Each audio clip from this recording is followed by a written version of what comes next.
aking pong plataforma ay nakapaloob sa aking pangalan, ang Best Bet ng Bayan, Bridging Enterprises and Services Together. At sabi ko nga po lagi, kapag negosyo at serbisyo, pareho po nagtatapos sa salitang show. Ang kailangan natin ay si Best Show. Barangay Empowerment. Pagpapasigla ng partisipasyon ng mga taga-barangay sa mga programa, proyekto at serbisyo ng pamahalaan. Education and Youth Development. Pagkakaloob ng angkop na serbisyong pang-edukasyon at pagpapaunlad ng kakayahan ng ating mga kabataan. Tourism, Trade and Industry Promotions.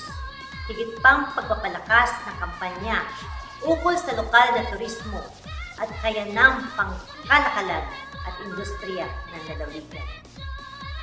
Health and Social Services. Pagtiyak ng maayos na serbisyong pangkalusugan at panlipunan. Skills Training and Job Generation. Paglulunsad ng mga kaukulang pagsasanay na magbibigay ng pagkakataon sa mga hanap buhay para sa ating kababayan. Integrated Agricultural Resources Management. Masinop na paggamit at pangangalaga ng mapapagkunan ng likas yaman. Organized Bureaucracy. Sistematiko at organisadong pagpatakbo ng pamahalaan. Noon pa man, may bahagi na po kayo sa aking puso, kayong mga kababayan ko.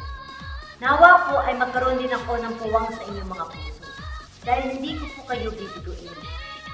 Nawa po, ako ay inyong pagtiwalaan at iboto bilang bukal ng 2 distrito na nalawigan ng Quezon.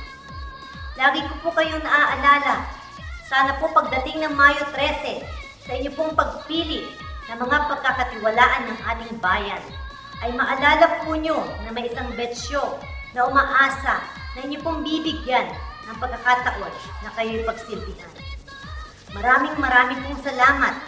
Muli, ako po si Betsyo, kandidato para bukal ng 2nd District na lalawigan ng Quezon.